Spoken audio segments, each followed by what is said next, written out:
আল্লাহ আল্লাহ পাক বলেন ওয়াকাদা রাব্বুকা, তোমার রব আল্লাহ। আল্লাহর কথাটা বলতে পারতেন, আল্লাহ আল্লাহ শব্দটা ব্যবহার না করে আল্লাহ পাক বলেন খবরদার আল্লাহর বান্দা। সাধারণ কারো কথা নয়, দুনিয়ার কোনো নেতার কথা নয়, দুনিয়ার কোনো মন্ত্রীর কথা নয়, দুনিয়ার কোনো মিনিস্টারের কথা নয়। এই কথা যিনি বলেন তিনি হলো তোমার রব। আওয়াজ করে বলে আল্লাহু আকবার।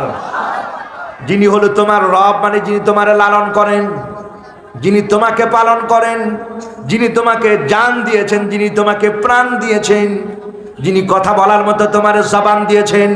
ও আল্লাহর বান্দা, তোমার মতো এমন অনেক মানুষ রাস্তাঘাটে পড়ে আছে, তুমি দেখবা ভিক্ষার থলেটা তারা এমনি করে বাড়িয়ে দিয়েছে 2 টাকা 5 টাকা পাওয়ার জন্য। তার মানে এই মানুষটার পা নাই, এমন অনেক লোক রাস্তাঘাটে আছে কি নাই? এমন অনেক মানুষ আছে 2 চোখ মেলে আজও পৃথিবীর আলোটা, সূর্যের আলো দেখে নাই। আল্লাহ পাক এই জন্য বলেন ও আমার বান্দা, যিনি কথা বলতেছেন তিনি তোমার রব, সাধারণ কেউ নয়। যিনি তোমার মালিক, যিনি তোমার সব কিছুর মালিক, যিনি তোমারে ভালো করেন, যিনি তোমাকে খারাপ করান, যিনি আবার সেবা দেন, যিনি রোগ দেন, সবকিছু যার নিয়ন্ত্রণে সে মালিক, সেই রব। তাআলা বলেন আল্লাহ তা'বুদু ইল্লা ইয়্যা।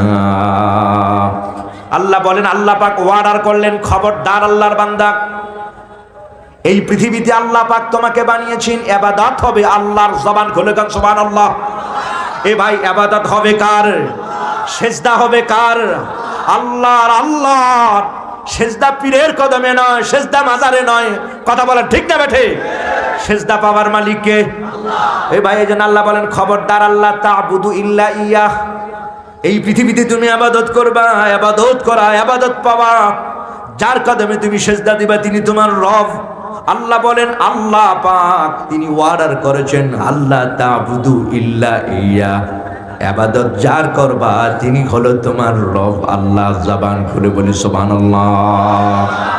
যে কথাটা আমার আল্লাহ পাক সব নবী এবং রাসূলের জবান দিয়া বলে দিয়েছেন, সব নবী এবং রাসূল এই পৃথিবীতে একটা দাওয়াত দিয়েছেন, ইয়া আইয়ুহান নাসু উবুদু রাব্বাকুম।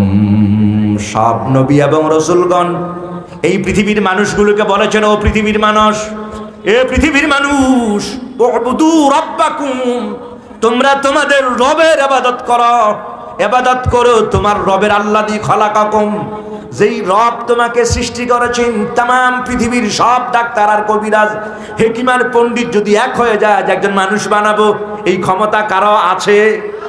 এ ভাই